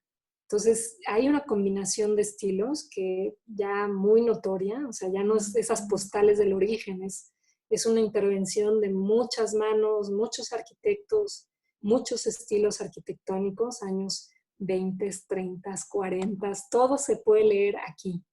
Art Nouveau, arquitectura déco, y de todas las escalas también, ¿no? Los grandes palacios a este tipo de nuevos departamentos que empezaron a existir en la ciudad, o a estas casas de menor escala, o sea, ya en un predio donde podía caber una gran residencia, ahora podían caber 4 casas estrechas, un poco imitando las casas de Holanda, con un frente muy recortado y una profundidad, pero que igual empieza a ser una dimensión pues ya del siglo XX, pero más acotada. Entonces empieza a cambiar la forma de vida y empieza a cambiar la dimensión y la arquitectura. Y sin embargo, ¿por qué es importante hablar de patrimonio? Porque pareciera que al estar catalogado está protegido, pero no es así. Al estar catalogado también se pierde, también se demuele, también se encuentra en este estado. Y también lo que es arquitectura quizás menos exquisita, como la que acabamos de ver, puede ser arquitectura funcionalista o racionalista o moderna del siglo XX, también la estamos despreciando y muchas veces transformando, remodelando o demoliendo. Esta serie de mapas, que ya es para terminar, los realizó el despacho DGL, como se ve abajo en la derecha, y es una serie de estudios que se hicieron para entender la colonia Juárez, cómo está hoy en día y qué visión se tiene de ella hacia el futuro. Como se puede observar, se toma el límite también de la avenida como una manzana, atrás de la avenida puede ser Chapultepec o de avenida Bucareli, porque justo nuestras colonias también involucran el frente, ¿no? Entonces, aquí vemos cómo hay 2.324 predios en toda la colonia Juárez, y de los cuales 600 están catalogados. Eso significa aproximadamente el 25-26%. Eso es como una cuarta parte, están catalogados y protegidos y son los que vemos en color morado y rosa. En esta imagen lo que pueden ver es un estudio de cómo está el uso de suelo en todos estos predios. Y pues lo que más destaca es ese naranja, ¿no? Es lo que predomina. El naranja significa servicios. Pueden ser comercios, oficinas, cualquier uso. Un gimnasio, una tienda o un restaurante, todo. Entonces lo que vemos es que predomina los servicios. El 55% de la zona de la colonia son servicios y solo lo habitacional es el 25%. Entonces, ¿qué se busca ahora? Que haya un equilibrio, ¿no? Entre más haya un equilibrio entre vivienda y servicios, mejor o más armónico o más protegido o más cuidado está un entorno. Entonces, aquí lo que hicieron fue analizar cuáles eran los predios que podían tener más potencial de crecimiento. O sea, como siempre sabemos, la ciudad ya casi no tiene predios baldíos, se piensa mucho en densificar hacia el interior porque es donde hay más servicios de transporte, de agua, de drenaje, evitar que la ciudad siga creciendo hacia los perímetros y aprovechar mejor la infraestructura de las ciudades en su centro, de las colonias centrales. Entonces, este estudio lleva a esta como recreación de lo que puede ser si se densifica el borde, que es una de las teorías urbanas más empleadas en las últimas 2 décadas, de creer que todas las colonias que son zonas patrimoniales, si han de densificarse, idealmente que se densifiquen en su perímetro y no al interior, porque eso implica pues un deterioro de estas trazas urbanas y de esta pues escala que tienen las edificaciones originales de 2, 3 niveles, que no se vean agredidas tanto por edificaciones muy altas. Entonces, esta ha sido un poco la postura, no sé si es buena, no sé si es mala, lo veremos en algunos años, cómo afecta esta densidad en los bordes a las colonias históricas, pero es una realidad, está sucediendo, incluso hay varios de estos bordes que ya están densificados, Y pues es una imagen también de lo que pasa hoy en día. Por ejemplo, Reurbano tiene 2 desarrollos que les platico y se los muestro muy brevemente, que son intervenciones en este entorno. Uno es de una obra nueva sobre el Paseo de Bucareli, número 1, y el otro es una restauración o intervención en un edificio histórico. Vamos a ver, el primero es este, que está en la Glorieta, ya se ubicaron perfecto, vieron el reloj chino, en la Glorieta de Bucareli, y ven cómo pues es un edificio más denso que lo que está en la parte central de todas estas edificaciones antiguas, pero es un borde que pues se ha querido revitalizar, revivir. Bucareli durante un tiempo pues había estado un poco como deteriorado y caído fuera del Palacio de Gobernación. Lo demás estaba en abandono, talleres ya sin uso, edificios casi vacíos. Entonces, el que vuelva a insertarse una pieza de arquitectura contemporánea puede ser bueno, puede detonar una regeneración del entorno. El que haya nuevos habitantes en el lugar le dan ojos a la calle y deberán de procurarla, deberán de procurar que haya una mejor avenida Bucareli, no en abandono, sino con vida. Y este proyecto lo hace el arquitecto, los arquitectos Cadaval y Solá Morales. Y pues son algunas imágenes como del proyecto por fuera y del interior de sus patios y de los espacios ya intervenidos, de cómo se imaginan que pueden habitarlos, ¿no? Estos renders de sus interiores. Y el otro proyecto está en la calle de Emilio Dondé, en el número 7, que son estas casas que ya vimos varias en la presentación, estas casas hermosísimas, de 2 niveles, con techos muy, muy altos, muy imitando la arquitectura virreinal del centro histórico de la ciudad, con estas ventanerías de escala 2:1, con sus marcos de cantera y sus pretiles o sus cornisas de cantera.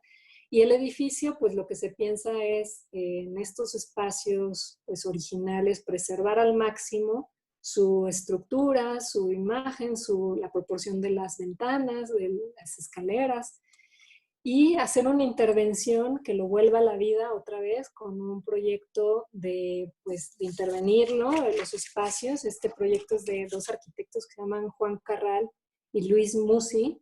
Y también, como se observa en la imagen, pues es tratar de preservar al máximo, o sea, las columnas de acero que ya vimos en los corredores perimetrales, los accesos, la proporción del edificio y los elementos originales al máximo, pero sí tratando de densificarlo también para hacer nueva vivienda.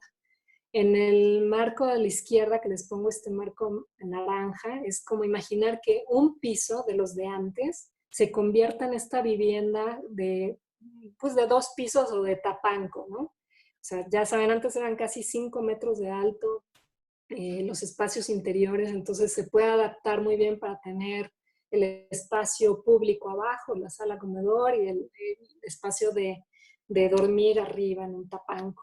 Y en la parte de arriba, al lado derecho, lo que simbolizo es que si el proyecto requiere esa densificación del proyecto original para hacerlo económicamente viable.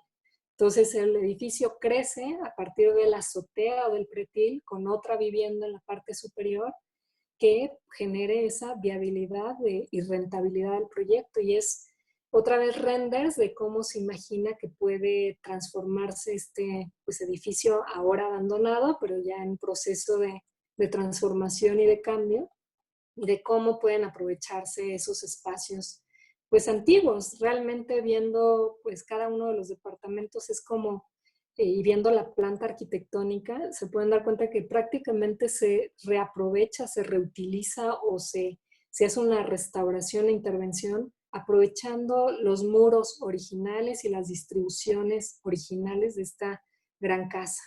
Y manteniendo los patios, como se puede apreciar en la planta arquitectónica, se ve, ¿no? La primer acceso en medio, entra un gran patio, hay una transición a otro segundo patio, que casi siempre así eran las casas virreinales, ¿no? Su patio principal, vestibular, de acceso, y el patio posterior, que era antiguo y de servicios para los caballos, para lavar, para tener la paja, materiales, comida, ¿no? Etcétera.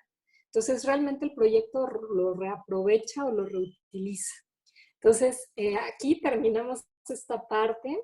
A mí me da muchísimo gusto que hagamos esta alianza Reurbano y Fundar, de transmitir lo valioso de la historia de una colonia. Ahora tocó el caso de Vela Juárez, y pues a partir de ello valorar su historia, su urbanismo, su arquitectura, pero ver que también la ciudad sigue evolucionando, sigue transformándose, y pues entre más la conozcamos, mejor vamos a poder intervenir en ella y hacer una mejor ciudad. Entonces, les agradezco muchísimo su atención. Si hay tiempo, podemos abrir un momento para preguntas, comentarios, ya sea que la hayan escrito en el chat o que quieran pues, pedir permiso a hablar por el micrófono, y si gustan abrir su cámara también. Muchas gracias. Gracias, arquitecta. Pues le doy la palabra a María, no sé si tenga de Reurbano, si nos quiera aportar algo para iniciar con las preguntas y comentarios. Yo nada más quería agradecer una vez más a María y obviamente esta alianza súper interesante con Fundar, que con ustedes, y este recorrido maravilloso por la Colonia Juárez, que bueno, ya cuando podamos retomar nuestra vida normal, o más o menos normal, pues sí, creo que a más de uno nos dieron ganas de caminarla con esta gran contexto y gran historia que nos acabas de dar, María. Muchísimas gracias. Y ahora sí, pues si alguien quiere preguntar algo, sí, ya sea que como tú prefieras, María, abrir los micrófonos o que lo pongan en el chat, ahora sí que como sea más ordenado para ti. Y sí, sin problema. Muchísimas gracias, María, y gracias, Sol. Ustedes llevan la dinámica. A mí el chat me cuesta trabajo leerlo ahora. Si quieren leer, si hay comentarios o preguntas. Y también, de verdad, al público, siéntanse en la confianza de abrir su micrófono si quieren decir algo, y pues con todo gusto, y si podemos, la contestamos. Gracias. Pues más que nada son felicitaciones, muy interesante, una maravilla la presentación. Preguntas, en realidad ahorita por medio de este chat no tenemos muchas, solamente me ponen aquí Ulises León Reforma. Sí, ¿qué tal? ¿Qué tal? Buenas tardes a todos. Arquitecta, por el mes de enero tuvimos la oportunidad de platicar también con usted sobre una conferencia que daba en un tono similar sobre la colonia Cuba. Quisiera preguntar sobre la pérdida patrimonial en la colonia Juárez. Nos comenta que hay alrededor de 600 inmuebles protegidos. ¿Tienen ustedes, al igual que en Tacuba, algún estimado de la pérdida patrimonial que ha tenido la colonia Juárez en los últimos años? Otra pregunta sería sobre la urgencia o la eventual necesidad de que esta colonia cuente con su propio programa parcial. Sería todo, arquitecta. Gracias. Gracias. ¿Puedes repetir la segunda pregunta del programa parcial? ¿Cuál fue? Perdón. Sí, arquitecta. Sobre la eventual necesidad de que cuente con su propio programa la colonia Juárez para cuidar o para delimitar o precisar estas particularidades de su patrimonio inmobiliario. Ok, muchas gracias, Ulises. La verdad es que ha sido una colonia que no hemos ido como así vigilando con precisión, como lo hemos hecho con otras, como ha sido Polanco, por ejemplo, de la pérdida del patrimonio, pero sí se estima que anualmente dejamos perder entre el 5 y el 10% del patrimonio, pues en toda la ciudad. Y es dramático porque ese porcentaje puede sonar nada, el 5% no es nada, pero el 5% pueden ser 30 inmuebles menos en un año. Y eso es pues muy dramático porque pues paulatinamente se va perdiendo, y en realidad el porcentaje de patrimonio a nivel de toda la ciudad es menos del 0.001%. Solo ese porcentaje está catalogado y aparentemente protegido. Y si aún estando protegido se destruye, pues estamos perdiendo mucho constantemente. Por eso es tan importante para nosotros hacer como mucha conciencia de qué es el patrimonio y de que está en todos nosotros el protegerlo, el vigilarlo, el custodiarlo, el cuidarlo, y que también como desarrolladores o arquitectos, urbanistas o incluso quienes luego se dedican a hacer desarrollo, ni siquiera tienen esta profesión, que seamos sensibles con el patrimonio y que sí hay maneras de hacer proyectos, como ahorita vimos un par, que puedan ser más sensibles con la ciudad, con el entorno, con el inmueble que ya existe y hacerlo viable y vigente a la actualidad, con nuevo uso, con más densidad del propio edificio, pero valorando su imagen original o lo valioso de su arquitectura original. Entonces es invitarlos a ello.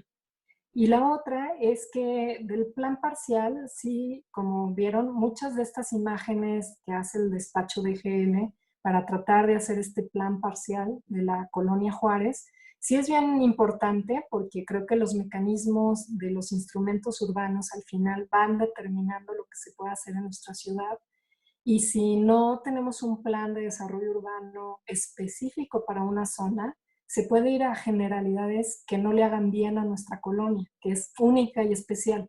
Entonces, si cada colonia, como ya hay varios, va a haber, no estoy segura si hay 30 o 32 planes parciales en la Ciudad de México, el tener un plan parcial, pues te hace entenderlo más a detalle tu caso, tus calles, tu densidad, tu población flotante, los usos de suelo, como con un foco mayor a tu colonia, y eso puede permitir que haya una mejor preservación hacia el futuro, un mejor desarrollo.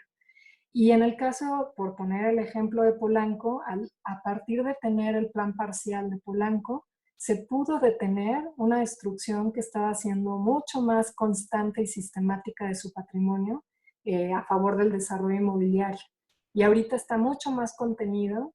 Los edificios se han estado interviniendo, rescatando, restaurando edificios artísticos y patrimoniales para usos nuevos, como puede ser una oficina, un restaurante, una tienda, preservando el inmueble y dándoles como mayores facilidades para poder tener una diversidad de uso de suelo.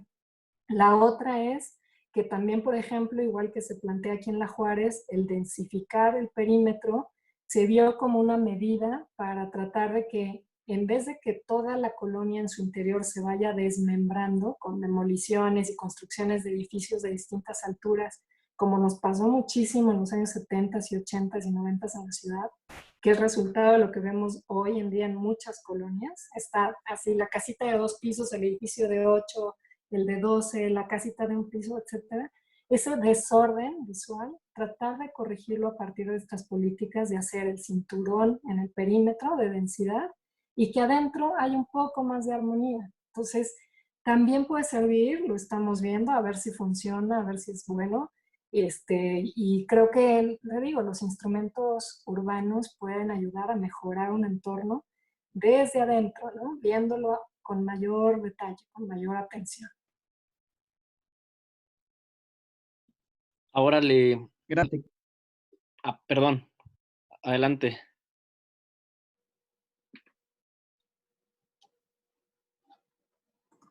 Voy a continuar con la lectura de preguntas si no hay réplica por parte del interlocutor. Tenemos algunas dentro de las redes sociales del Fundark MX también. Dice si podríamos compartir alguna referencia bibliográfica. Dice fantástico Erich Linder. Dice fantástico recorrido. Por un lado quisiera preguntar por su opinión sobre el proyecto Barrio Letrán. Por otra parte, para Reurbano soy estudiante de arquitectura y por graduarme. Quisiera saber si hay alguna forma de involucrarme con Reurbano profesionalmente. Me apasiona todo su trabajo y lo he seguido desde hace tiempo. Pues me da muchísimo gusto, qué alegría que nos acompañes y que pues eso, que me vayas siguiendo en lo que vamos haciendo nosotros. Realmente del proyecto Letrán no he conocido mucho, no lo he visto a detalle.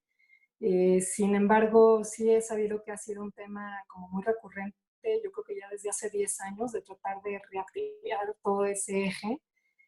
Yo creo que está bien, si cada vez, cada periodo político hay una intervención en un eje principal que le mejore su calidad, que lo ordene, que lo perfeccione y que lo haga más habitable y más disfrutable, yo creo que vamos bien, o sea, celebremos ese tipo de acciones, ¿no? En el caso de, ¿cuál era la otra pregunta? Ah, no, pues muchas gracias. Qué padre que estés estudiando arquitectura y que te guste el trabajo de Reurbano y que lo sigas. Te recomiendo escribir un correo a info@reurbano.mx con esta inquietud tuya y para que le puedan dar seguimiento. Muchísimas gracias. María, otra pregunta que había hecho, que si había bibliografía que les recomendara, y sí hay algunos libros muy interesantes. El más completo, diría yo, es el que hizo la arquitecta Elena Segura Jauregui, que pues realmente se llama Arquitectura del Porfiriato, pero totalmente está inspirada en esta colonia, la colonia Juárez. Y pues es un libro con portada amarilla y tiene una casa como de campo afrancesada de este estilo que ya vimos en la portada. Y es un libro muy completo, bastante bueno. Y hay otro de Carlos Martínez Assad, que también no recuerdo el nombre, pero pues buscando su nombre, Carlos Martínez Assad, también tiene muy buena información como de la época y de cómo se conformó este tipo de colonias. Muchas gracias, arquitecta. Vamos a omitir ahorita algunos de los comentarios que son felicitaciones o únicamente reconocimiento de la ponencia para dar agilidad a las preguntas y de todas maneras haremos llegar este compendio de felicitaciones a la arquitecta al finalizar la ponencia. Gracias. También dice David Morales, hola, excelente recorrido y una plática muy amena. Tiene una duda. ¿La traza urbana de esta colonia responde a algunos principios de la ciudad Ciudad Jardín, de Ebenezer Howard, o es más una renovación urbana de la ciudad como lo que planteaba Husman? Yo diría que tiene más inspiración en Hausmann, porque en realidad aquí todavía no se piensa en esta ciudad jardín. Como les comento, no tiene un solo parque esta colonia, cosa que se va a exigir ya en las siguientes colonias de 1900 en adelante. O sea, ya conocen el ejemplo de la colonia Hipódromo, ¿no? Donde casi tiene un parque de 9 hectáreas. Entonces ya va a ser un requisito, poner parque, poner mercado, poner iglesia, va a ser un requisito. En esta colonia todavía no, y como vieron al inicio, pues realmente es una colonia que se va forjando como ahí de, compraron un terrenito y otro más, se van uniendo cuatro territorios para hacer 4 colonias, que luego va a ser la colonia Juárez. Pero en realidad no se tenía esta concepción de hacer una nueva alameda, un nuevo jardín, ¿no? Como que no se tenían muchos conceptos, ¿no? Y lo que va a delimitar mucho es esa traza urbana, como decimos, sí, por eso digo que Haussmann puede inspirarlo más, de grandes avenidas que rematan con un hito que podía ser el caballito, que podía ser Colón, que podía ser el reloj chino, o sea, y que sí van a ser estas glorietas, pues un eje importante para componer el resto de las calles, ¿no? Sus conexiones. Y lo que les platiqué, ¿no? Que tenían después esta obligación de unirse con la trama urbana ya existente o la futura. O sea, ya también hay muchos planos que se pueden ver en proyección de las colonias a futuro, como puede ser la Cuauhtémoc, que se ve hasta la línea punteada, todavía las manzanas es como un proyecto, como una idea que se cotejaba para ver que de verdad todas las colonias fueran pues teniendo un cierto diálogo de conexión de avenidas. Gracias, arquitecta. Mónica Müller pregunta, ¿la iglesia que mencionaste se encuentra cerca del Mercado San Juan? No, justo esa está más en el centro de donde confluyen las calles, creo que es Londres y casi Milán, donde están los museos, el Museo de Cera, el Museo de Ripley y el Museo del Chocolate. Ahí en medio está esta iglesia, la del Sagrado del Corazón. Gracias. Dice también, ¿qué es el proyecto PRIM y qué era dicho inmueble? Lo pregunta Carricelas Gama. Bueno, la verdad es que no sé qué era, pero también es una construcción muy parecida a la que ahora va a desarrollar el Reurbano con Emilio Donde 7.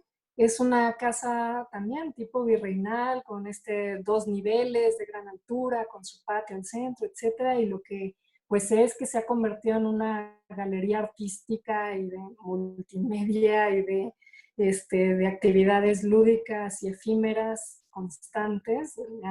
Le han dado lugar mucho a esta como exposición de arte que se llama ACME, y que pues eso lo ha puesto muy en el ojo, ¿no? De una comunidad artística y cultural importante, pero en realidad no sé cómo va a sobrevivir ese proyecto, ¿no? Y más ahora de puertas cerradas, pero es lo que sé, no sé más quién fue el propietario o quién lo construyó, lo siento. Nos preguntan si podríamos compartir el nombre de la página de patrimonio. Pregunta Mónica Díaz. Sí, claro que sí. Ahorita lo pongo en el mensaje y si no, luego por correo les mandamos ese enlace. Pero es paot.cdmx.wixsite.com. Gracias. Preguntan si subiremos la plática también a la página de FundarQMX. Sí, ahorita en realidad, como lo han visto, se estuvo transmitiendo simultáneamente a través del Facebook Live de Reurbano y de FundarQMX. Y esto, pues gracias a que hubo un inmenso interés en poder escuchar la plática, y en el Zoom pues hay un cierto límite y en cambio poderlo transmitir así nos permite llegar a más gente, que lo pueda ver más gente. Entonces ahí en el Facebook se va a quedar pues almacenado, lo pueden ver en videos. Y pues sí, veremos si lo podemos subir después a YouTube y les enviamos también a todos los que se registraron el enlace. Pregunta Mónica Müller, ¿y al aumentar un piso más no afecta a los cimientos? Sí, sí, es importante que obviamente todo este tipo de intervenciones la hagan especialistas, que se vea estructuralmente el edificio. No todos son tan afortunados como los que he platicado, que están perfectos sin una grieta. Hay que ver bien la situación de los inmuebles y sí, obviamente hay que, en muchos casos, reforzar las cimentaciones para poder cargar un tercer nivel, aunque en realidad también, pues en la mayoría de las intervenciones contemporáneas, pues lo que más se aconseja es que esas adiciones de niveles se hagan con materiales muy ligeros, no tan pesados como se hacían antes, ¿no? Con estos grandes muros de piedra o así, sino con panel W o con tabiques aligerados, y eso para reducir el peso. Preguntan dónde se puede consultar los planes parciales. Toda esa información está en la página de la CEDUBI. Si ustedes ponen CEDUBI, Secretaría de Desarrollo Urbano y Vivienda, CEDUBI, ahí viene y tal cual ponen planes parciales o planes delegacionales y vienen enlaces, casi se pueden descargar la mayoría. Mayumi nos pregunta, ¿alguna bibliografía que recomienden para que se pueda conocer un poco más de la historia de la colonia Juárez? Gracias. Ya le había respondido, que es el que me dije de Elena Segura Jauregui. Es uno de los mejores libros, Arquitectura del Porfiriato. Después, y si no me equivoco, lo editó la UAM Azcapotzalco. ok, gracias. Preguntan, ¿habrá algún libro sobre la trayectoria del ingeniero arquitecto José Hilario Helguero, discípulo del arquitecto Antonio Tor, quien contribuyó a la construcción de las iglesias del Sagrado Corazón y de la Casa Warnes en ambas de Colonia Juárez? Uy, es ya una pregunta muy especializada y no sabría, no conozco una bibliografía de él. Lo preguntó Patti Méndez, esa. Saludos. También Ella es más conocedora que nosotros de esos temas. es bastante. Dice también Susana López. Dice, ¿qué tanto se enseña el valor de las colonias en la Ciudad de México en las universidades actualmente? Uy, nada. Generalmente, a lo mucho que te puede tocar es que tengas que desarrollar un proyecto arquitectónico en la carrera y que a lo mejor tengas que ponerte tú a estudiar qué es el valor de esa colonia, sea cualquiera, la Juárez, la Doctores, pero casi siempre es uno el que tiene que investigar. Todavía hoy en día hay muy poca bibliografía de las colonias de la Ciudad de México. Yo creo que si llegamos a 40 libros que hablen de 40 colonias, es mucho. Entonces todavía falta muchísimo trabajo por hacer, de investigar, de redactar, de contar las historias. En Fundar MX nos hemos enfocado mucho en eso. En algún momento tuvimos una beca del FONCA para hacer una investigación y libro que se llama 16 colonias, 16 delegaciones, una ciudad. Y ahí hicimos el estudio de 16 colonias a profundidad y nos dimos cuenta de lo difícil que es investigar sobre la historia urbana y arquitectónica de nuestra ciudad.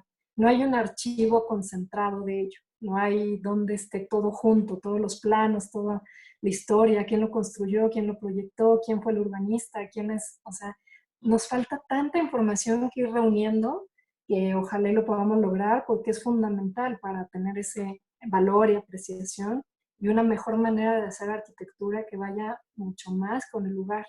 Entonces, en las carreras nos lo enseñan muy, muy poco y cada vez más existen seminarios o talleres o cursos como particulares que puede hacer la UNAM o el PUEC o la UAM o el Instituto Mora para tratar de recopilar estas historias, pero todavía son muy, muy aislados, Susana. Tenemos las últimas 3 preguntas. Una corre por Eric Linder. Dice, ¿cuál es la clave para hacer un resurgir socialmente el centro histórico, en particular el perímetro de Zócalo Alameda, más allá de los procesos de personalización, activación de las plantas bajas y la inversión público-privada de proyectos de vivienda? Uy, muy buena pregunta, muy compleja, porque justo lo que se trató de hacer y todavía no acaba de consolidarse al 100%, pero era generar un proyecto en la Alameda y sus alrededores de diversidad de usos, ya lo dijiste tú, restaurantes, tiendas, servicios, pero también que hubiera una buena cantidad de habitantes nuevos en el lugar. Sobre todo la Alameda, desde el temblor del 85, quedó totalmente vacía, o sea, vacía, impresionantemente. Muchísimos edificios se cayeron en esa franja donde está hoy el Hotel Hilton y la continuidad hasta el edificio de la Nacional o la Torre Latino. Entonces, toda esa franja vacía, sin habitantes, pues hace que todo se muera. Se empezaron a hacer varios edificios de vivienda y sí han funcionado, el edificio Bamer, el edificio Alameda, etcétera, con nueva arquitectura, algunos reciclando edificios antiguos y haciéndolos nuevos, y han funcionado relativamente porque mucha gente compró estos departamentos como una segunda vivienda, no tanto como su vivienda principal, sino como o para rentarla o para pasar el fin de semana ahí. Y eso ha hecho que todavía no se forje una comunidad que la habite con constancia y que haga que haya una vida de verdad 24 horas y todo el tiempo procurando ese desarrollo de la Alameda. Entonces, eso por un lado, o sea, el que haya habitantes es número uno para que un entorno resurja. Y la otra es que pues tiene que haber una media económica para ello. Si se hacen puros desarrollos inalcanzables o muy costosos, pues también hace que la población que a lo mejor era originaria y que llevaba años ahí, generaciones ahí, empiece a expulsarse y a irse porque económicamente está cambiando. Entonces, también es bien importante en el urbanismo generar un urbanismo diverso que permita tener una economía diversa, que le dé una vida real y natural a esos entornos. Espero que te responda un poco, pero es compleja, ¿no? Pregunta Oliver, dice, ¿hay algún plan por parte del gobierno para hacer una intervención integral en Bucareli? No, lo único que pues es medio sabido o medio lo hemos visto por los medios, a lo mejor Ulises ha escrito del Reforma, ha escrito alguna nota al respecto, pero pues es que el énfasis desde hace 10 años ha sido el reforzar la intensidad o densidad de los corredores urbanos de la ciudad. Y corredores urbanos me refiero a estas avenidas principales, Patriotismo, Revolución, Reforma, y Bucareli es una de ellas, de densificarlo al máximo posible y tener como toda la inversión económica de los desarrolladores inmobiliarios en esos puntos. Entonces, Bucareli es un caso también similar. Hay varios proyectos en la carpeta, digamos, del gobierno. Yo algunos me he enterado porque conozco a los arquitectos y sé del proyecto. Algunos están ya en obra, otros están en proyecto y todavía no se los autorizan o están en proceso. Algunos, por ejemplo, de Sordo Magdaleno y así, también de hacer altas torres en este eje de Bucareli. Entonces, pues sé que es la intención, detrás de cámaras o al frente, porque como platicaba recientemente en una plática, luego no tenemos esta información clara y transparente que deberíamos de tener todos, sino que te vas enterando, ¿no? Por partes, pero sé que hay esa intención de densificar los corredores y Bucareli también es uno de ellos. Nada más que se enfrenta a que está en una zona quizás más crítica porque es más patrimonial, ¿no? O sea, está de un lado ya es el centro histórico y del otro La Juárez, ambas historias muy importantes y con símbolos como puede ser el edificio Vizcaya, el edificio Gaona, los monumentos que ya vimos ahorita, su cercanía con la Ciudadela, y tener un cambio radical de una densidad ahí, pues puede afectar mucho todo el entorno. Entonces, es un tema complicado porque pues a veces parece que lo inmobiliario empuja más al desarrollo urbano que el propio gobierno con su línea de visión de qué ciudad queremos. Espero responda también. Ahora sí tengo la última pregunta. Dice, hola, gracias por la plática. Tengo una pregunta. Certificación y conservación pareciera en muchas colonias la única solución para el rescate del patrimonio arquitectónico. ¿Cómo cuidar el entorno y dinámica de las colonias para intentar frenar este tipo de fenómenos de las ciudades? ¿Es importante en realidad considerar a este fenómeno? Uy, pues muy importante. O sea, en primer lugar, yo siempre que puedo, invito a que nos involucremos con nuestro entorno, con nuestra colonia, con nuestra calle y demás. O sea, conócela, apréciela, ve su valor, entiéndela y difúndela. Porque también tenemos mucha ignorancia, ¿no? De lo que es valioso de nuestro entorno. Entonces, compartirlo, difundirlo. Y lo que les digo, somos los habitantes los que más podemos defenderla o procurarla o procurar ese cambio hacia lo mejor. Entonces, sí, somos influyentes de lo que le puede pasar. Y generalmente cuando pues somos decidiosos, todo nos pasa encima, ¿no? En cambio aquí podemos ser actores, podemos denunciar, promover, proponer. Hay casos, ya lo he dicho, que últimamente por la ley misma se tiene que tomar la opinión de los ciudadanos cuando se hace una propuesta de proyecto urbano e incluso ahora arquitectónico. Entonces, también si no nos involucramos, pues la decisión va a seguir adelante y se va a seguir haciendo. Pero si podemos participar, podemos involucrarnos más. Y no es decir que no a todo, al contrario, es decir que sí, pero que se haga con eso, con respeto, con cuidado, con mejoría del entorno, con aportación al lugar para que cada vez sea mejor. Y pues creo que ese es un compromiso que también debemos de tomarnos muy en cuenta porque muchos de los desarrollos, sobre todo de gran escala, 10,000 metros cuadrados en adelante, tienen que aportar algo al espacio. A veces se les pide que hagan una planta de energía para tener más luz en una colonia, o que hagan una planta de tratamiento, o que mejoren un parque o una avenida, la arboricen. Ese tipo de acciones, o sea, sí están dispuestos muchos desarrolladores a darla, o sea, a cambio de permitirles ese desarrollo que pueda ser beneficioso para el lugar, pero además a cambio tienen que dar eso y luego no lo supervisamos o no sabemos si de verdad se reforestó ese parque, si de verdad se hizo esa planta. Y eso lo podemos cotejar si somos vecinos más participativos y más vigilantes de que eso, para el desarrollo debe ser bueno para todos. Ese es el objetivo, para el que invierte, para el que vende, para el que compra y para el que habita. Y tenemos que buscar ese equilibrio y solo que participemos y seamos propositivos y seamos positivos podemos lograrlo, ¿no? Una ciudad mejor.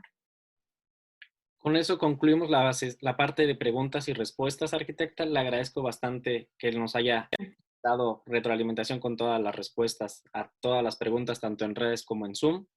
Y más, cedo la palabra a María de Re Urbano para que concluyamos así esta sesión. Gracias, arquitecta. A ti, Elías, a ti, Sol. Gracias, María. Si gustas prender tu cámara. Sí, muchas gracias, María, muchas gracias a Sol y a Elías, a todos los organizadores, a Fundark por el maravilloso trabajo que hacen también en cuanto a patrimonio. Muchas felicidades y me da mucho gusto que haya habido tanto interés en este recorrido. Ya tendremos próximos recorridos, les pedimos que estén pendientes de las redes para que se enteren y puedan registrarse y que pues puedan acompañarnos también. Y bueno, pues con eso terminamos. Muchas gracias a todos y pues nos vemos en el próximo recorrido. Muchas gracias a todos. Muchas gracias a todos también de parte de Fundark MX y a todos los asistentes. Les recordamos que seguimos teniendo una agenda muy activa. Pueden consultar nuestras redes que han sido colocadas en la sección de chat o igual pueden meter su dirección de www.fundarkmx.com en buscador web para que puedan consultar todas las demás actividades que estamos realizando, incluyendo los concursos. Cerramos uno este 31 de diciembre. Estén atentos. Muchísimas gracias a todos.